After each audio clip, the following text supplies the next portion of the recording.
Dr. Anshul Varman, dermatologist from Apollo Hospitals, Ahmedabad. Hi friends. All of us have faced this itchy tiny bump or painful rash on the recently shaved area. Whenever there is any recent shaving or trimming done, all men and women must have faced it some point of time. So hang around till I talk about all the prevention methods, my special recommendations, some DIYs, some home remedies, all about prevention of ingrown hair. So whenever we are shaving or trimming, there is a possibility that the hair is shaved or disturbed in a different direction. Then such an ingrowth can happen. In case we see that it is a recurrent problem, ये समस्या बार बार हो रही है, तो फिर हमें उसका prevention, हमारा स्किन केयर प्लान पूरा अलग से मॉडिफाई करना पड़ता है. तो आपका जो फेस का स्किन केयर है वो अलग होगा. For the main, the beard area, अगर उसमें इनग्रोन आ रहा है बार बार या छोटे छोटे दाने फुंसियाँ आ रहे हैं, so the skin care regime would be totally different. For women, even generally for everybody, under arms में है, लेग्स पे है, हैंड्स पे, सब जगह का बॉडी एरिया के हिसाब से स्किन केयर आपका अलग होगा. तो वही आज प्रिवेंशन में हम देखेंगे कि कैसे हम ये छोटी छोटी जब इचिंग वाले दाने उठते हैं, जब हम चाहते हैं, हमने रिसेंटली शेव किया है, एकदम क्लीन स्मूथ स्किन चाहिए, तभी suddenly you get this rash which is very annoying and sometimes those अगली लुकिंग ब्लैक डॉट्स. तो फिर वो हमारा पर्पज़ ही सॉल्व नहीं होता. तो प्रिवेंशन के साथ जो स्किन प्लान है वो आज हम डिस्कस करेंगे. हमारे DIYs में कुछ होम रेमेडीज़ मैं बताऊंगी. सबसे पहले ये समझना है, why do you get that ingrown hair. Generally क्या होता है, जो हमारे डेड सेल्स हैं स्किन के, वो ऊपर की लेयर में हैं, लेकिन कई बार उसकी वजह से जो हेयर ग्रो कर रहा है वो वहाँ पर ब्लॉक हो जाता है. डेड सेल्स उस एरिया को, उस पाथ को ब्लॉक कर देते हैं, तो वो बाल अंदर की तरफ टर्न हो जाता है, तो जिसकी वजह से वहाँ ऊपर छोटा सा लाल दाना या फुंसी दिखाई देती है. Sometimes there is secondary bacterial infection, तो वो बाल तोड़ जो हम बोलते हैं, या फिर बैक्टीरियल इन्फेक्शन के साथ पेनफुल लंप हो जाता है. It could be on the beard areas, pubic areas, very annoying, very painful at times, and you just can't focus on what you are doing. So first of all we have to see that the dead cells do not accumulate on the skin.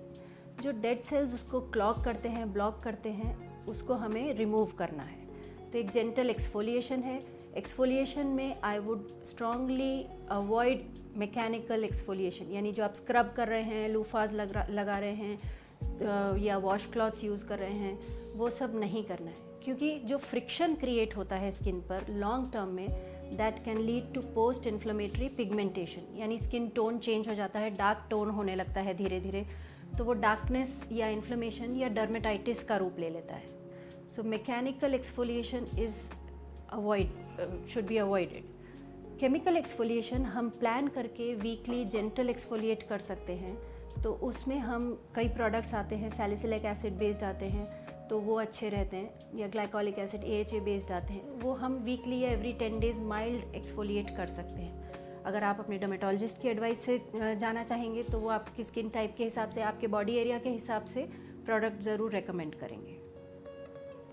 लेकिन अगर हमें कुछ home remedies try करनी है, तो aloe vera is a very good anti inflammatory moisturiser. तो उससे भी डेड सेल्स थोड़े थोड़े एक्सफोलिएट होते हैं, एंटी इन्फ्लेमेशन रहता है स्किन में.